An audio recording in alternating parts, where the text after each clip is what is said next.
All right, hey, everybody, kind of continue to eat. I'll ask Jamie to pop up and do the tail twisting. Obviously, you can tell I'm not Gary.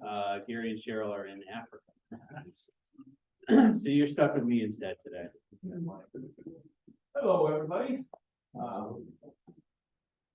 usually look around for pins and see if anybody owes me some money or not. And I'll put you on your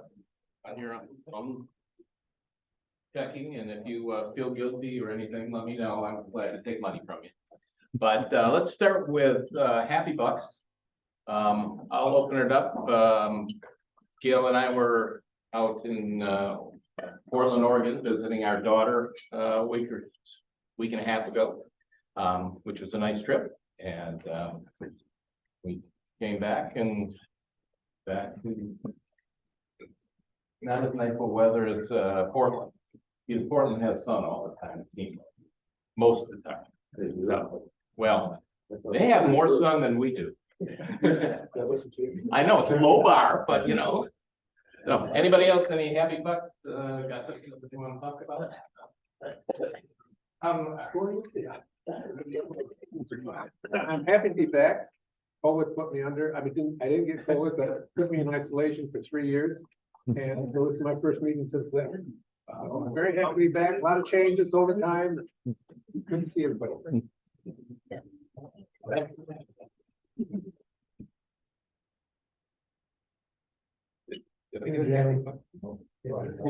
Yeah, okay. Folded it underneath. That's it. Yes, sir. I don't need to stand, but I'm leaving town. I'm sure he'll find me bigger when I get home. Why not? Yeah, you know, but that's Many months. Sometime in April. Yeah. Okay. Anybody else? I just hired a full-time employment coordinator, so we'll be coordinating cohorts for blind or low vision individuals to find jobs. Oh, Awesome. great. Any other Happy Bucks here? I think we've got a guest or two. If you want to introduce your guest.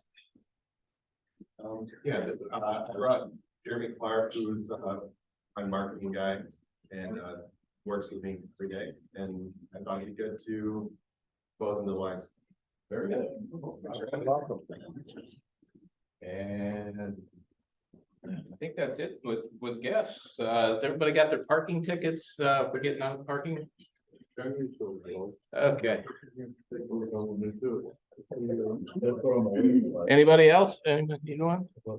You need, oh yeah, that looks right. You're not supposed to bend those, they go. Okay, all right.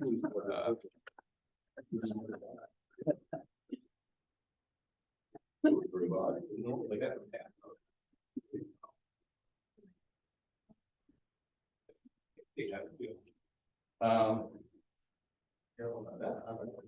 Okay. I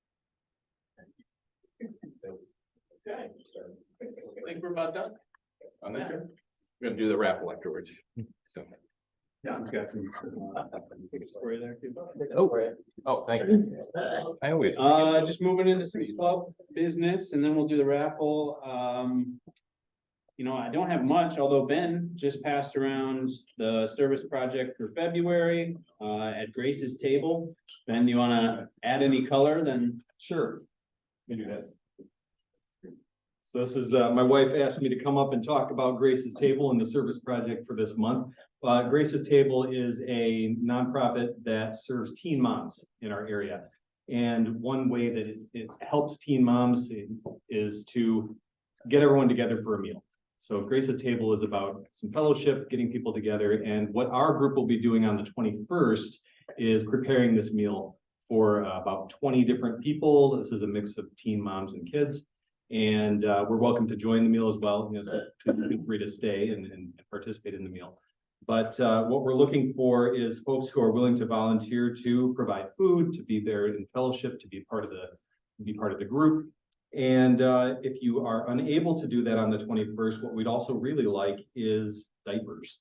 So if you can supply some diapers, that would be fantastic. We'll collect them here at our next meeting on the 21st that morning, and then we'll take them there. But that's another way that we can give back. That's obviously a huge need in this group. So think about it. And if you're interested, please RSVP to Shara on one of these papers in front of you. You've got her email and phone number, and love to have you. Thanks. Can I make a recommendation? Yeah. Working at a nonprofit, don't buy newborns and stuff, they need 4s and 5s. Size 4s and 5s. That's Size a 4s, huge okay. need For that. Thanks a lot. Okay, yeah, size 4s and 5s, not newborn diapers. So, thanks, that's helpful. Great, thanks. Another great service project lined up. Thank you, Ben. Thanks, Shara. How about any other business for the good of the club? Where's Scott? Scott, did you want to speak on eyeglass or update us on that? Eyeglasses, we're thinking about getting the band back together, so. Gail, don't pass out. No, Gail and other people have been working very, very hard over the last 3 years. And we've done defense of the eyeglass program, but we're starting with stakeholders out there to go to Jamaica in the fall and go to Suriname in February. So we gotta get the engine back up running again to supply glasses and do things, but look for more information coming out. We're gonna get the committee back together in a couple weeks, and so hopefully we'll have something done next couple of months for you to some volunteer and do eyeglasses. Perfect. Anybody else? Any announcements for the club? I don't see Jason here, but I know Drive Provision Committee is getting together and starting that process. So if you want to be on the committee or want to join, I'm sure reach out to Jason on that. If that's all, then we'll do the raffle and then I'll have Shelley introduce our guest.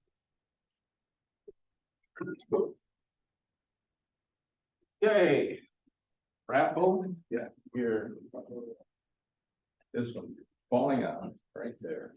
Take care of it in a second. I'm gonna use your table. It's gonna be wonderful video. Okay, first one's for $5. Jill, you get to draw.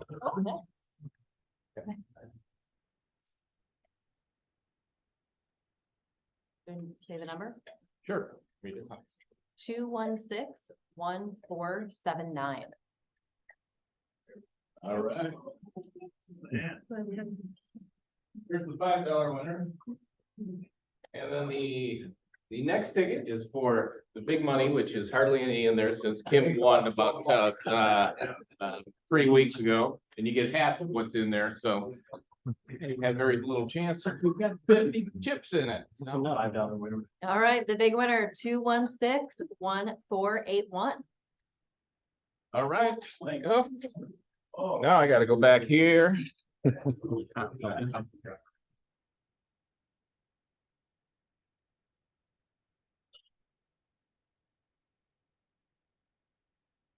What they're drawing for is the white chip. The rest are all red. All right. So.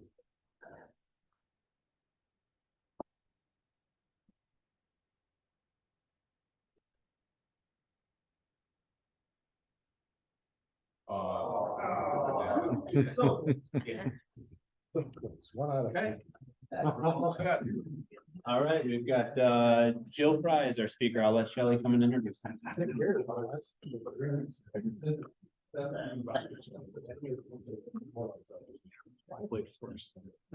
right, Jill. The floor is yours. Let me do a quick bio introduction. Of course, we've all been used to a Mike Fry. Is he coming back to the Lions? Pressure.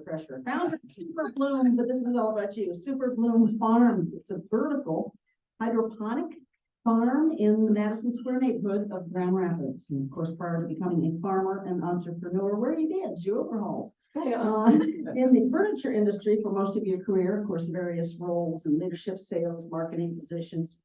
MBA from the University of Michigan, Bachelor of Science from Michigan State University. Now, what do you do on game day? I'm still a Spartan. Okay, well, there you go. Married to a former Lions Club member, Mike Fry, with 2 active free teams that keep you busy. Jill, come on up and share it.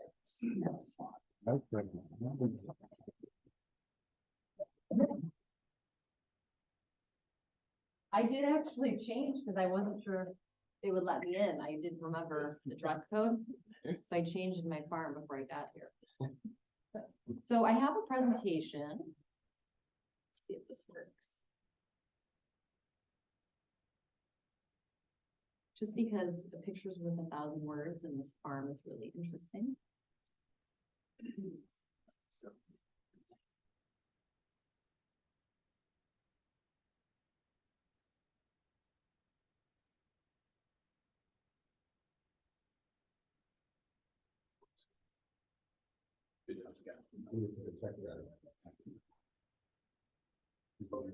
Yeah, it's gonna work.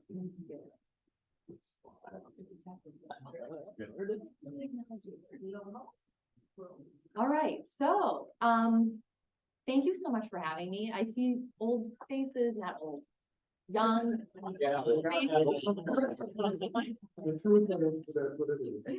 So yes, my husband Mike used to be a really active member of the Lions, and then we started having children.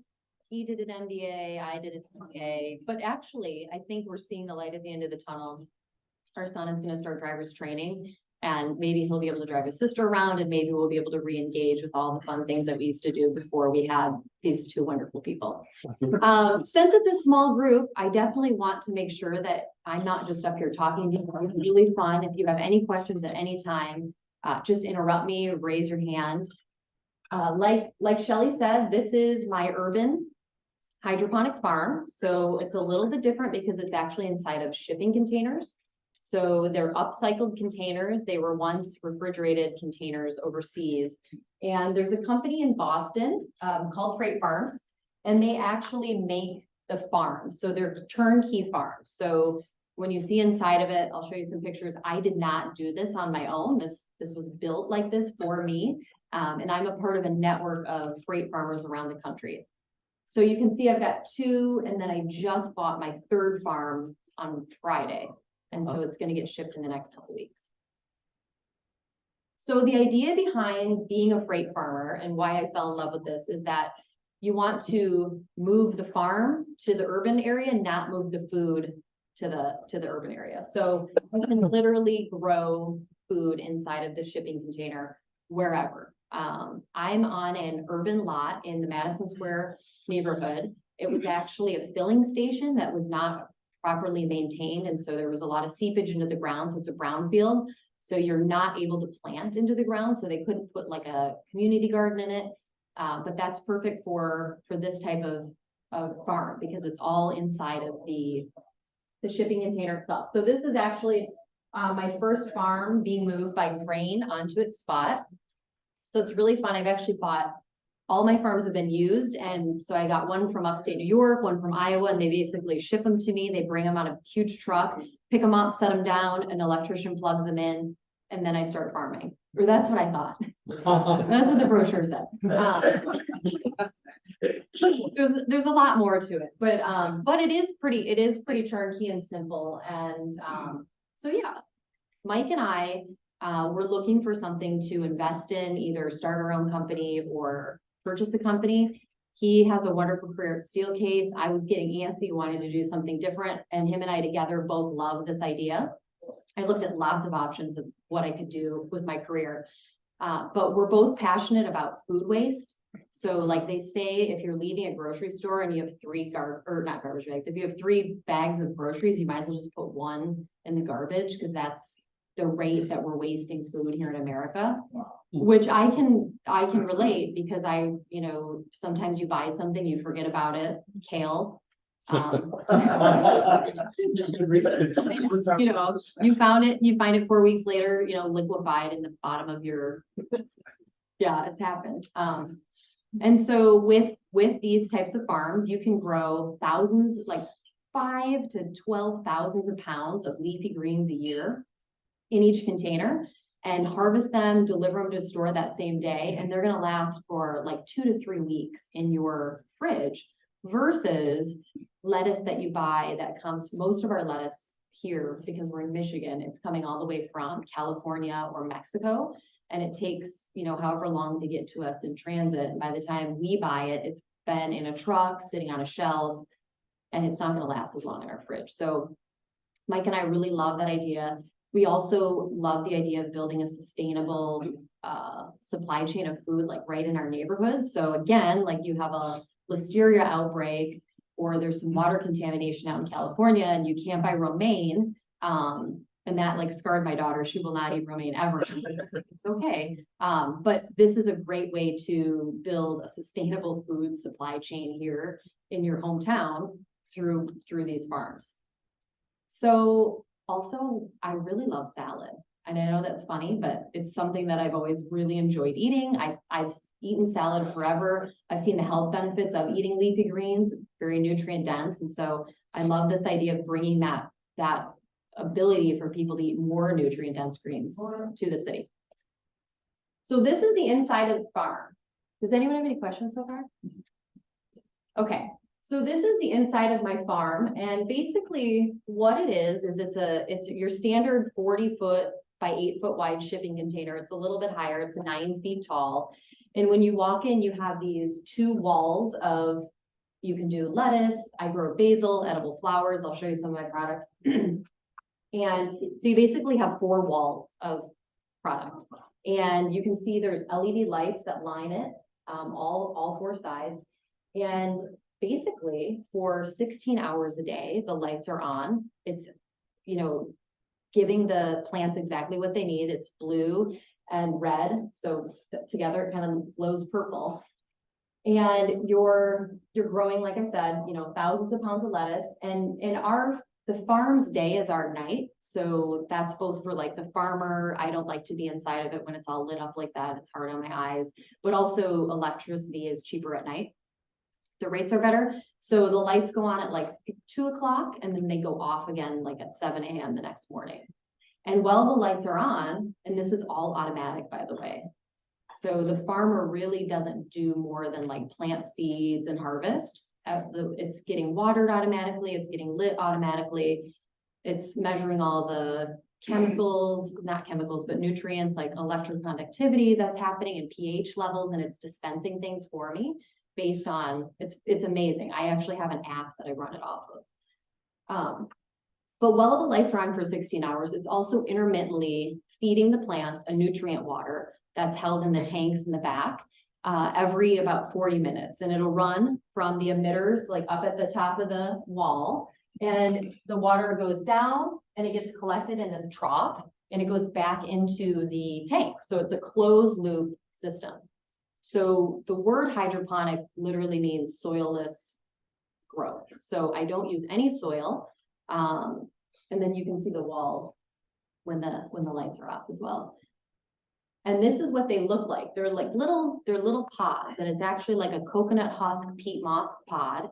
And I plant the seed into the pod, and you can see like that's lettuce over there. And then my little basil seedlings.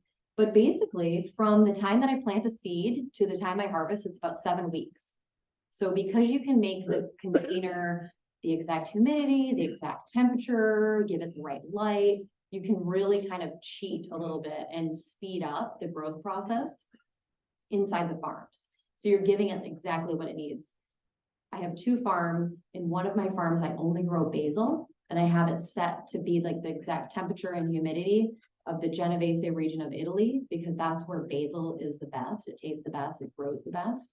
So you can do that with these farms. You can tweak them to be exactly what you need them to be, which is kind of fun. So you plant, like this is a tray of my seedlings, and basically after 3 weeks in the nursery area, you transplant them onto that big wall, and then they stay there for 4 weeks before you harvest. So any questions about this? Which is the nursery area, it looks like it's flat, not vertical. Exactly, yeah. This is like, you can barely see it. It's a little bit of the nursery area. Okay. And it has like 2 troughs that also are automatically getting filled, also lit. And then that's how that grows in the nursery area. Yeah. So you actually pull that coconut pod out and stick it in the wall? Exactly, yeah. It's called transplanting. How many does it take to fill that wall? So you can put, let me see if I have, so these have panels. You can kind of see where there's a break right here. So each panel has 5 places that you can plant your plants into.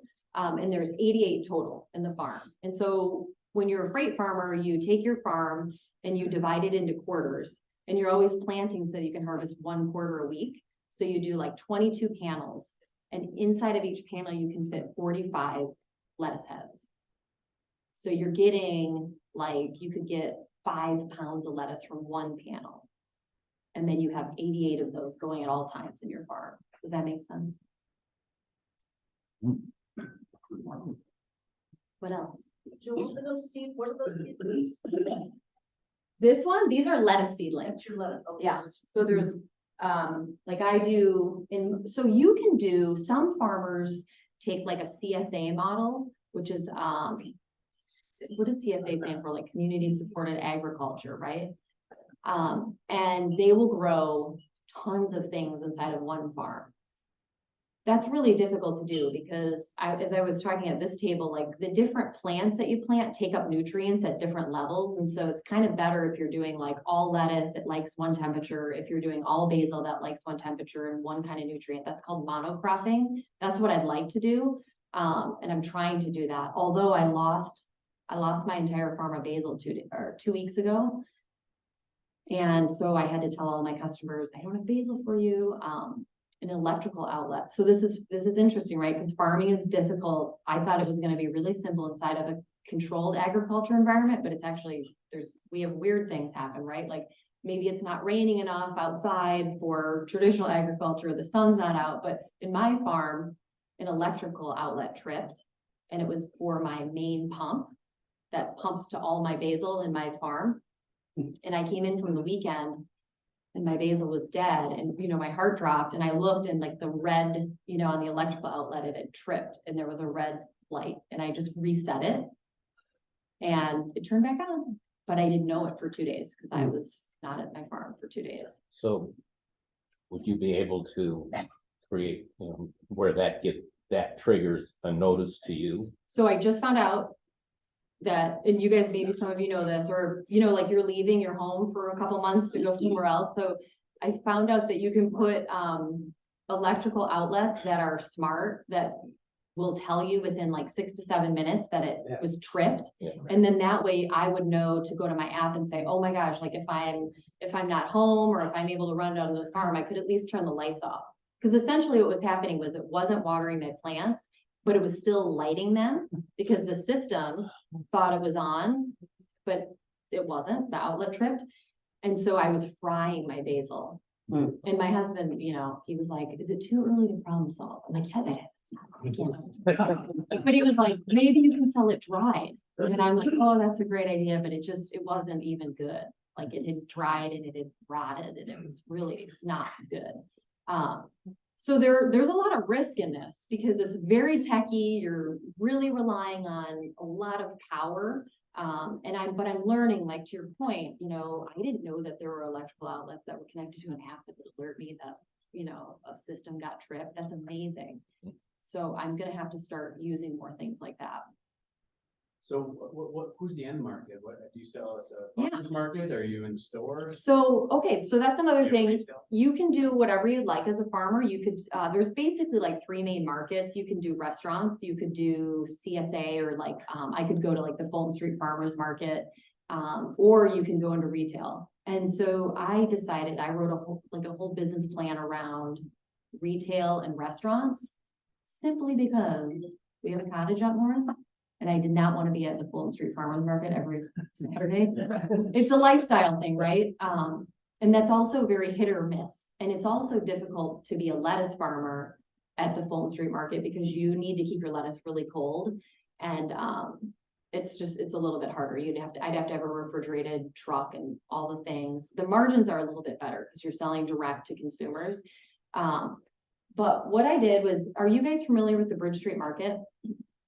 So the Bridge Street Market is very open to having like women and minority owned food companies come in, and everyone's like, you landed Meyer, that's amazing. I'm like, it was actually really easy because I walked in there, they were like, oh my gosh, you're a local farmer, let's put you on the shelf.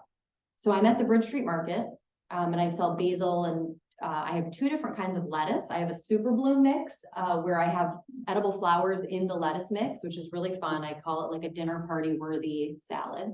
And then I also have an everyday mix, which is just like a bunch of different blends of my artisan lettuce. and I have basil. And I'm also at, there's a little, awesome neighborhood grocery store by me called the Southeast Market. I don't know if you guys have heard of it. It's very cool. They're working really hard. They're in a food desert. And they actually have a program where it's called Pay It Forward. So if you go grocery shopping there, and at the end, if you want to add 20 bucks onto your bill for the Pay It Forward program, they actually are subsidizing the fresh produce and meats at their store for the local community to shop in. It's near Hall Street. So I'm at the Southeast Market. I'm at Reserve, the restaurant downtown. I was at Sovengard, then they're moving, but then I'll be back there. I'm at Mexo with lettuce and edible flowers. And then Kingma's on Plainfield sells basil, lettuce. They're also really all about local. So basically I was really trying to go into retail outlets that were all about the local products. I think that's all. Oh, I'm at the Cascade Meijer, which was awesome because they called me, the buyer at Meijer, and said, hey, we'd love to test you. I guess that's their test store. It's a cool store that has a lot of fun products in it. So yeah. So we picked some up there in anticipation, honestly, in anticipation of this. Oh, you did? I asked my wife to pick up some of these. And you mentioned that they have how long of shelf life that, I mean, compared to other products? So the guy at Meijer told me that my product is lasting like a week longer. So, I don't know. I like to just say 7 days, but I've had it last in my fridge for 3 weeks. Doesn't look as good at the end, but it doesn't start rotting really. So if we picked a package of this up at Cascade 3 days ago, Yeah. how long do you think it's been on the shelf? Well, 3 days. So I deliver there every Tuesday morning. That's good. Yeah. And I just started putting harvested on date dots. So like this morning I just delivered, and you can see that it was harvested. I harvested it yesterday and delivered it. So it's always no more than 7 days old at that Meijer. And it was sold out. So I was really excited. All of it was off the shelf. So I need to start delivering more lettuce there. I also need to get my yields up though, as a farmer. So I've really launched off into this interesting world of like, I'm learning how to be an entrepreneur, but also a farmer. And then if you guys all understand, then you're also the salesperson, you're the buyer, you're the accountant. I'm not super great at that. I'm the delivery person. Yeah, exactly. Yeah. So, are you locked in, like buying into this, are you locked into like the nutrient program that they provide, or do you get to choose whatever? Yep. So you can kind of tailor your own system? Yep. What line do you use? So I just switched. I was using a line called Max out of California. Okay, I just switched to Jax. okay. That's in Pennsylvania. Basically what I was buying pre-mixed nutrients, but you guys, it was so heavy. And I'm getting buff from carrying water all the time into this farm, but the pre-mixed nutrients were so heavy that I could barely get them into the farm. So then Jax gives it to me in a powder form, and then I mix it in the farm and then pour it into my tanks. Are you in the industry? I know a lot about it. Oh, cool. Yeah. Yeah. Are you, what do you do as far as like cleaning procedures, like going in, preventative, pest measures and? So, because it's indoor ag, you don't have to use any pesticides or herbicides. The only chemical that I use is called xylitol, Okay. and it's like a hydrogen peroxide based plant safe sanitizer.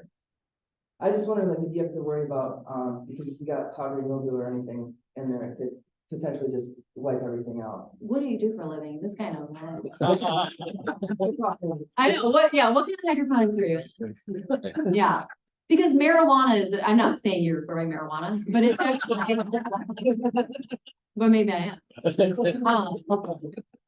So that's actually, this is a huge, hydroponics is really big in the marijuana industry. And it's actually been nice because they've been making so many investments and doing so much that we're like us, lettuce and basil and like food farmers are benefiting from that industry as well.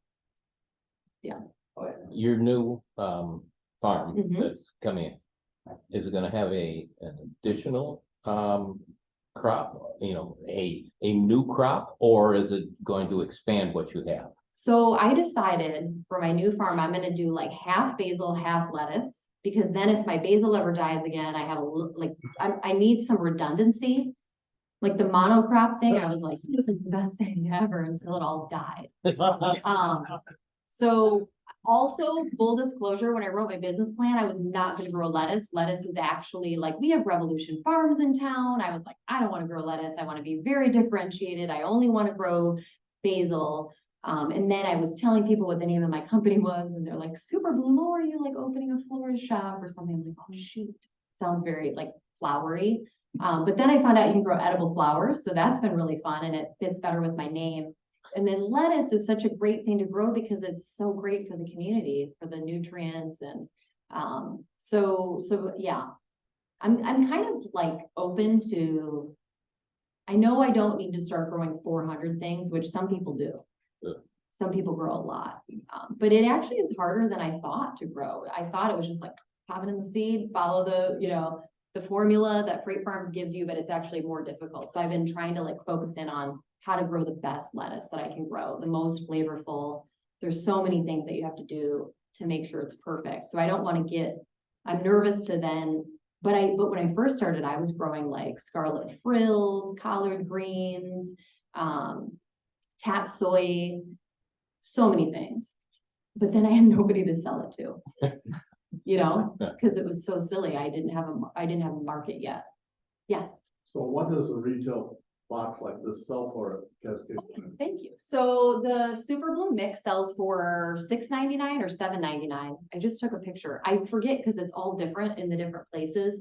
But basically grocery stores want like a 20 or 30% margin. That's what I'm wondering, what they pay for it and then what they sell it for. Yeah, yeah. And they're all, I can't say, but I'm learning now. Like I buy certain things, certain places, since I'm at grocery stores all the time. A lot of things take a 3 to 1 markup, so. I know, it's interesting. And then depending on if it's meats or produce, like it's all different. Is anybody in the grocery industry? Yeah, I didn't know anything about it, to be honest. But you have to sell it for enough to pay for all your nutrients and your shipping and your delivery and. yes, that's where I'm realizing I'm not an amazing cost accountant. The other thing that we have to be really thankful for in West Michigan is Meijer we have some amazing produce prices, which is a great for me, like as a consumer, but it's hard for me as a business owner because I really should be selling this 5-ounce box of lettuce for $10. Like that's what people are selling all over the country. This is really premium lettuce. And I'm not just saying that, like if you buy another box of lettuce, mine is just more dense, it's more flavorful. Because of the way that I'm intermittently feeding it, it's not laying in pools of water, just being lazy. It's like it's getting fed and then it has to stop and it's working on its own. And so it's like producing more alcohol. That's why it's more flavorful. The way that I'm doing my whole process is different than say like a big, huge greenhouse with the things just laying in the water. But people, when they go to a grocery store, and I shop all the time, and it's really hard if you're like, oh, I can buy a box of lettuce for $3.50, or I'm going to spend $7. So where I'm at right now, I started this in April of 2021. I bought one farm. In 2022, I bought a second farm, and now I just bought my third farm.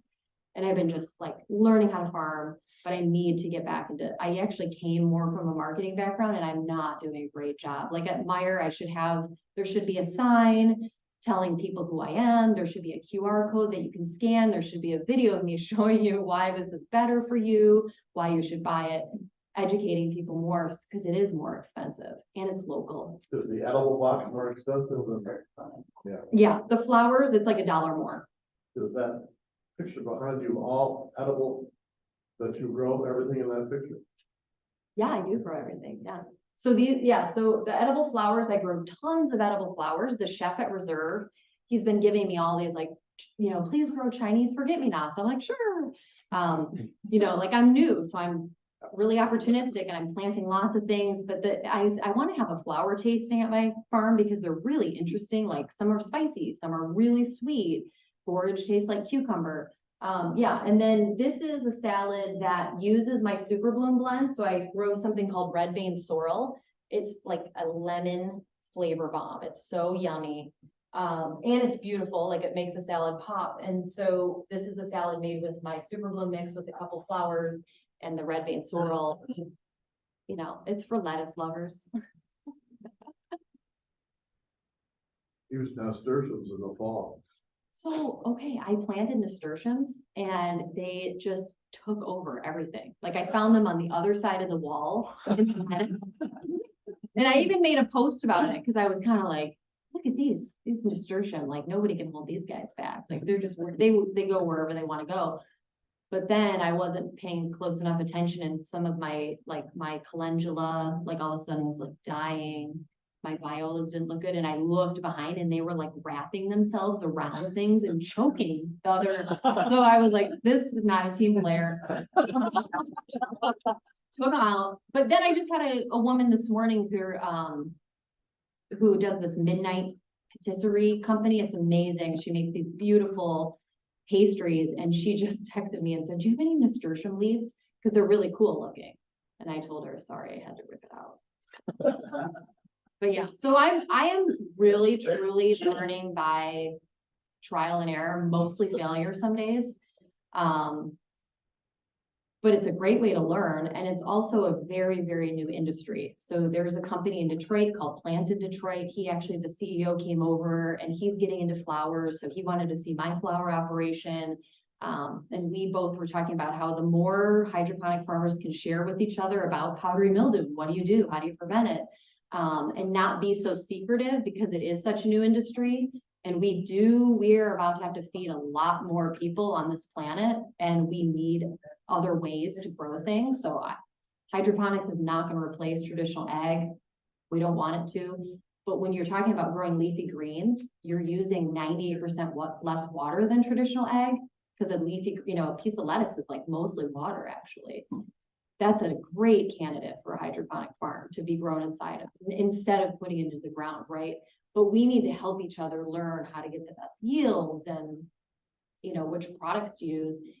And right now there's a big companies on the coast like Plenty and Gotham Greens, and they're getting all the seed money, tons and tons of money being dumped in. But if they're not collaborating with each other, they might be like failing and making all the same mistakes. So we're trying as an industry to get together more and not be so competitive. Speaking of competitive, are there competitors in the city of Grand Rapids? So nobody else is farming like I am. Well, that's not true actually. So have you guys heard of Square Roots? So right around the time I had this idea to start this company, is that? He said he would stand up. Wow. This went by fast for me. I don't know about you, but so Square Roots, right when I announced, right when I had the idea to do this, Square Roots announced that they're a Brooklyn-based company. It's Elon Musk's brother. And it's truly like they want to grow food on Mars someday. And so this is like one of their ventures. And they said, hey, we're announcing a partnership with Gordon Food Service. And so there's like 40 of these farms. They originally in the beginning bought freight farms like I did, but then they have a lot deeper pockets and they started reverse engineering farms. So they make their own model now, but so I kind of have competition, although if you go to the grocery store, if you look at my product versus theirs, you can decide for yourself. They're my competition. And then I would say like Revolution Farms is a huge hydroponic farm here. There's like Vertical Paradise, but no, there's nobody doing this. There were two guys that had freight farms and they were down on Bridge Street. And one of them, I don't know, he's pretty well known here, Brian Harris. He was like the president, I think he's president of the Econ Club. Anyway, I called him to say, hey, I'm in town now and I'm going to do this. And he was like, oh, I just sold mine, but I'll come help you for free. Like he came and mentored me for like 6 months out of the kindness of his heart. So I hope I can do that someday for other people because we really truly need more people farming.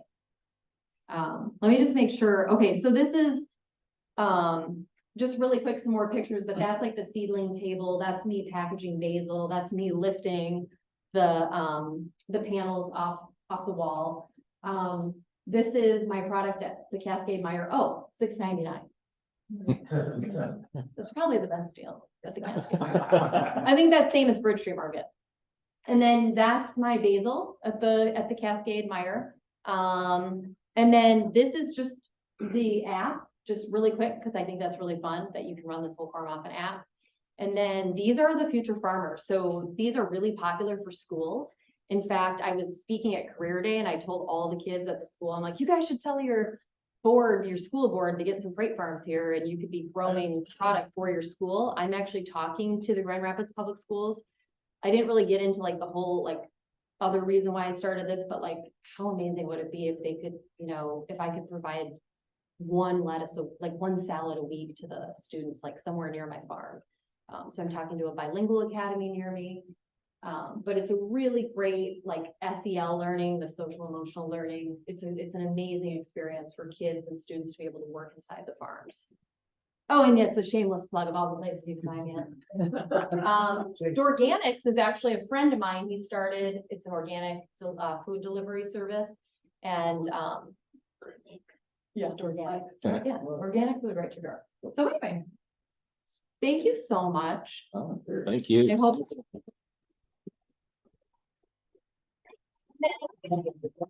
I have, I'll put them out. I brought little brochures. If you want to take it home and show anybody else. It's just like a. Sure, yeah. And it tells a little bit on the back, a little bit more about. Thank you. That was fascinating. And here, just a little token from the Lions Club and to remind you and Mike that you're, you know, welcome anytime. Thank you. I just broke my favorite mug. Leave the extras on the table. And with that, meeting adjourned. The next meeting is in 2 weeks on February 21. 21. Yep. Awesome. You all. I go to gas station. You do? I'm sure you can. I didn't.